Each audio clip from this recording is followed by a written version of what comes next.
అత్యాధునిక labs, international collaborations, advanced placements.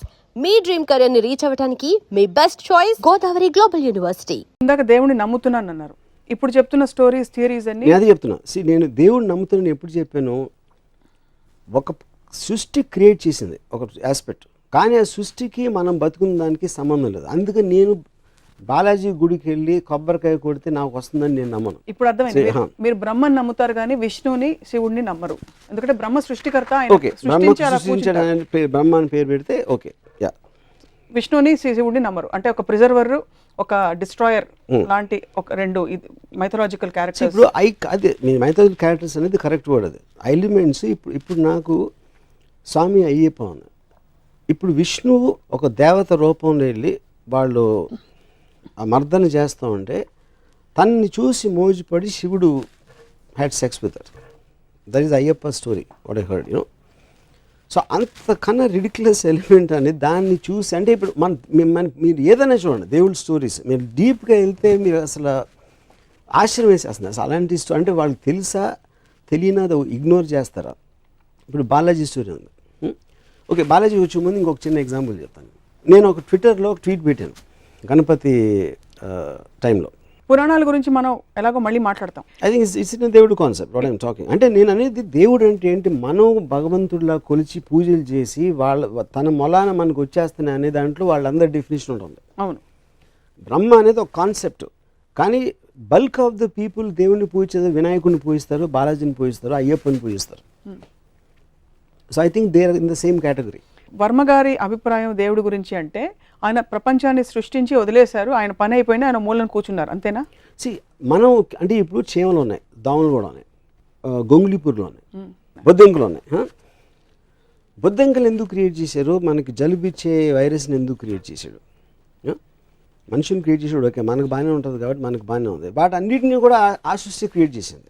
మీరు cinema కానీ మనిషిగా నాకు బొద్దింకలు దోమలు ఉండటం నాకు ఇష్టం లేదు. కానీ సృష్టి క్రియేట్, ఎందుకంటే నాతో సంబంధం లేకుండా తన ఇష్టం వచ్చినట్టు రకరకాల జీవరాశిని సృష్టించి పడేసాడు దేవుడు. ఓకే, సో అప్పుడు ఆ దేవుడికి నన్ను ఒక్కడనే బాగా చూసుకో, మిగతా అందరినీ పక్కన పెట్టేసి మిగతా జీవరాశులు అందరూ నాకు ఎందుకు అని కొబ్బరిగా కొట్టేస్తే నా పని చూసుకో అనే మనస్తత్వాన్ని దాని గురించి మాట్లాడుతున్నాను. సో ఇది భక్తులతో మీకు ప్రాబ్లం, దేవుడితో కాదైతే మీకు 100% మీకు భక్తులతో ప్రాబ్లం. రెండోది, మీరు జీవరాశులు ఎందుకు జలుబిచ్చే వైరస్ని క్రియేట్ చేస్తారంటే మీరు సినిమా తీస్తారు, కేవలం ఒక పోలీస్ని పెడితే సైకో మీరు సినిమా తీయచ్చు, మీరు సీరియల్ కిల్లర్ మీరు సినిమా తీయచ్చు. పోలీసులకు పని ఇవ్వాలంటే సీరియల్ కిల్లర్స్ ఉండాలి. కరెక్ట్. అలా మీకు పని పెట్టాలంటే, మనకు పని పెట్టాలంటే దేవుడు అన్ని రకాల జీవరాశుల్ని పెట్టి ఒక it's a play of various characters. You are speaking for him. What his intention is I don't know. You are putting words into God's mouth. Yeah.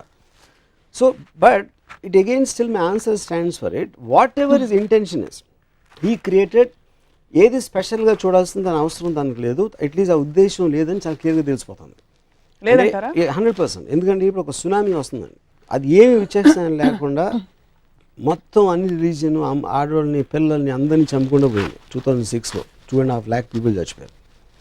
ఆ 2.5 lakh పీపుల్ ఒక కామన్ ఎలిమెంట్ ఆఫ్ ఉంటుంది అనేది నేను నమ్మను. దాని తర్వాత may their souls rest at peace అంటారు ఎవరు మనోళ్ళు. ఏది చేసింది యాక్ట్ ఆఫ్ గాడ్ అని లీగల్ డెఫినేషన్ ఉంది. Any kind of a natural calamity is called act of God. That is actual definition legally speaking.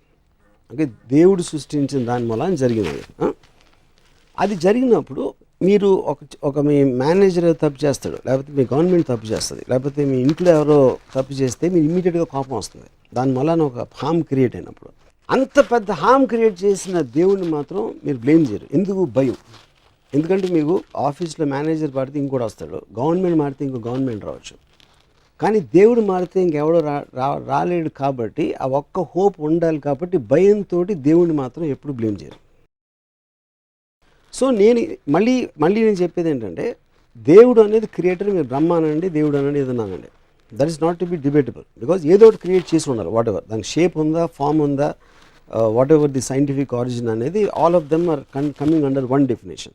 నమ్మే వాళ్ళ గురించి మాట్లాడుతాను. So that is what I'm saying. I don't believe in the devotees aspect. వాళ్ళకి ఏం అర్థం అవుతుంది దాని గురించి. భక్తులు దేవుడితో పెట్టుకునే ఈక్వేషన్ మీద మీకు చిరాకేస్తుంది. చిరాక్ is not the right word. I find it funny. You find I find it foolish. మీరు ఎలాంటి ఈక్వేషన్ పెట్టుకుంటారు దేవుడితో? ఎప్పుడైనా అసలు తలుచుకుంటారు దేవుడిని అదర్ దెన్? అబ్సల్యూట్గా, బికాజ్ ఐ స్ట్రాంగ్లీ నేను బిలీవ్ చేస్తాను దేవుడి స్కీమ్లో నేను లేను. మీరు లేరు. లేను దేవుడు నేను లేను కాదు, క్వశ్చన్ అది కాదు. Is too big. అంటే ఇట్ ఎలా ఉంటుందంటే, అది ఇప్పుడు ఇక్కడ చీమలు తిరుగుతూ ఉంటాయండి. ఆ చీమలు మ్యాక్సిమం నేను నడిచేటప్పుడు నాకు కనిపించకపోతే తొక్కి వెళ్ళిపోతాను, లేకపోతే చీపుతో ఊడ్చేస్తాను. దానికన్నా నాకు చీమలకి ఏం కనెక్షన్ లేదు. చీమ గురించి నేను ఆలోచిస్తున్నాను అనుకుంటే ఎంత మూర్ఖత్వమో, ఏ మనిషి కూడా దేవుడు నా గురించి ఆలోచన అంతే మూర్ఖత్వం. You feel God doesn't think about you. No. But I asked you, do you think about God?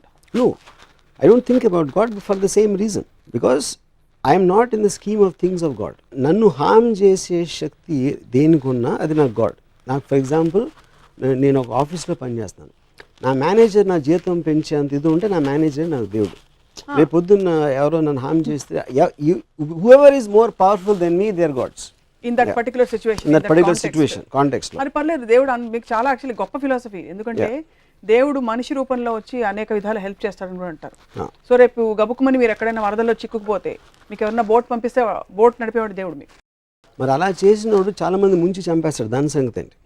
అది వాళ్ళు చూసుకుంటారు కదా. చూసుకుంటూ క్వశ్చన్ కాదు. ఇప్పుడు ఆ బిలీఫ్ తోటే మమ్మల్ని చేస్తాడన్న బిలీఫ్ తోటే అందరూ చేస్తారు. నేను అలాంటి దాంట్లో నేను టైం వేస్ట్ చేయను.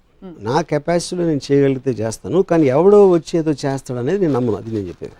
చాలామంది చాలా బలమైన వారి అనుభవాలని పబ్లిక్గా చాలాసార్లు చెప్పారు, పుస్తకాలు రాశారు. దట్ నాకు దేవుడు కనిపించాడు, నేను ఇలా కోరుకుంటే ఇలా అయింది నాకు, లేకపోతే నేను ఇలాగా 7 వారాలు ఉపవాసం ఉన్న తర్వాత దేవుడు నాకు ఇలా మార్పు వచ్చింది. వాటన్నిటిని ఎలా ఎక్స్ప్లెయిన్? ఇప్పుడు మా కజిన్ ఒకడు నాకు చెప్పాడు, రాము అంతకుముందు నేను నమ్మేవాడిని కాదు. ఒకరోజు నేను సముద్రంలో ఈత కొడతా ఉంటే ఆల్మోస్ట్ చచ్చిపోయాడిని. లోపల కరెంట్ లాక్కి వెళ్ళిపోతుంది. మళ్ళీ సడన్గా ఏదో మిరేకిల్ జరిగి నేను బయటకు వచ్చేసాను. అప్పటి నుంచి భక్తుడిని అయిపోయాను అన్నాడు. అప్పుడు నేను ఆడితే ఏమన్నానంటే, అప్పుడు వాళ్ళు నోటి దగ్గర కూడి చెడగొట్టినందుకు చేపలని నాస్తికులు అయిపోవచ్చా అన్న. ఎందుకంటే నువ్వు చచ్చిపోయింటే ఆ చేపలు నేను తినేసి, చేపలు కూడా జీవులే, అవి కూడా భగవంతుడే సృష్టించాడు. అలాంటప్పుడు నువ్వు నోటి దగ్గర కూడి తీసేసినట్టే కదా దేవుడు నేను బతికేసి. సో నీకు పార్షియాలిటీ చూపించి వాళ్ళకి అన్యాయం చేసినందుకు ఆ చేపలని నాస్తికులు అయితే కరెక్టా అన్న. సో పాయింట్ అనేది, ఏది జరిగినా someone will benefit, someone won't benefit. మీరు తిరుపతికి వెళ్ళి నాకు ₹1,00,000 డబ్బులు కావాలి మీరు చేసేని కొబ్బరికాయ కొడితే ఆ ₹1,00,000 ఎవరు జేబు నుంచి వస్తాయి, పుట్టిరావు. అది మళ్ళీ క్రియేట్ చేయరు ఎవరు. సో ఒకటి లాభం ఇంకోటి నష్టం అవుతుంది, ఇంకోటి లాభం ఇంకోటి నష్టం అవుతుంది. So that is the order of nature and balance. బాగుంది, అంతవరకు ఓకే, కన్విన్స్డ్. ఎవరికి లాభం ఎవరికి నష్టం అనే అంశాన్ని వాట్ గవర్న్స్ ఇట్ మీ దృష్టిలో?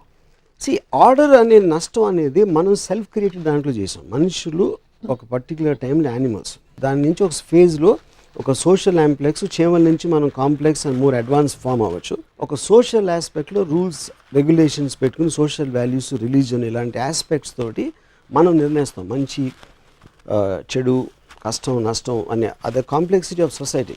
That is not directly related to God.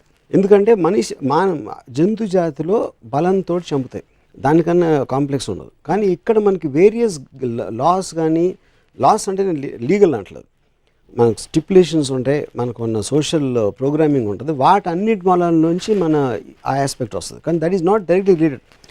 ఆ సొసైటీ మనం ఫామ్ చేసాం కాబట్టి ఇప్పుడు ఇంత అడ్వాన్స్ అయ్యాం. But I don't think that is related to God. It's not related to God at all. అంటే నేను మళ్ళీ అంటే అదే, ఇప్పుడు యానిమల్స్లో ప్యాక్ యానిమల్స్ ఉంటాయి. ఒక యానిమల్ ఏమో దానం చదివి నడుస్తుంది, లోన్ యానిమల్స్. చీమలకు ఒక సొసైటీ ఉంటుంది, అలాగే తేనెటీగలకు ఉండొచ్చు, అలాగే మనుషులకు ఉండొచ్చు. రిలేటివ్గా మనుషులు చాలా అడ్వాన్స్ ఫామ్. కానీ అలాంటి ఎగ్జాంపుల్స్ అనేవి చాలా ఉన్నాయి, సోషల్ ఫార్మేషన్స్ ఆఫ్ క్రీచర్స్. ఆ ఆస్పెక్ట్లు చెప్తున్నాను.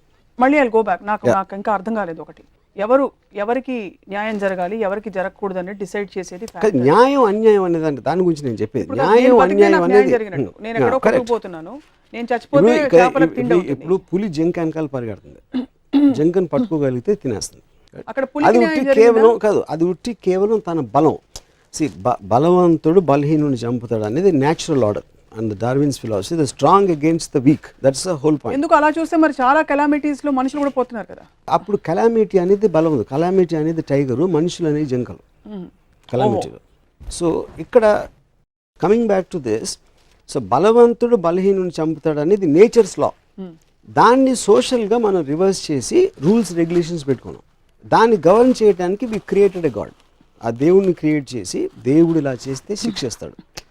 ఇప్పుడు ఎందుకంటే మనుషులు శిక్షించట్లేదు, ఐ మీన్ తప్పులు చేసిన మనుషులు, పాపాలు చేసిన మనుషులు కూడా మనకన్నా బెటర్గా ఉన్నారు అని మనం చూస్తూ ఉంటాం ఎప్పుడు. అవును. అప్పుడు ఏమంటారు, వాళ్ళు ఏమి చేయలేరు కాబట్టి పైకి వెళ్ళాక దేవుడు శిక్షిస్తాడు. నువ్వు మంచి చేస్తే స్వర్గానికి వెళ్తావు, తప్పు చేస్తే నరకానికి వెళ్తావు అనేది కాన్సెప్ట్.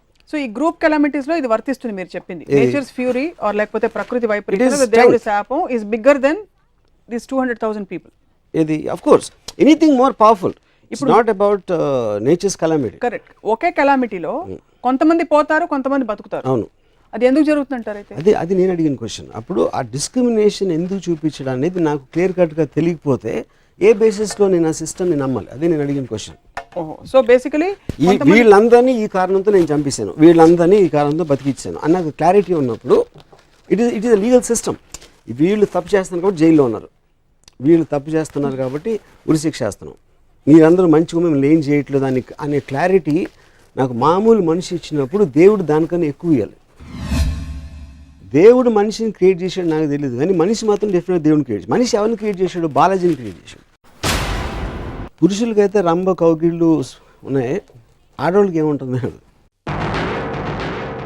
వాడు బ్యాడ్ స్క్రిప్ట్ రైటర్ అయితే ఆ గాడ్కి బ్యాడ్ స్టోరీ ఇచ్చాడు, గుడ్ స్క్రిప్ట్ రైటర్ అయితే బెటర్ బ్యాక్గ్రౌండ్ ఇచ్చాడు.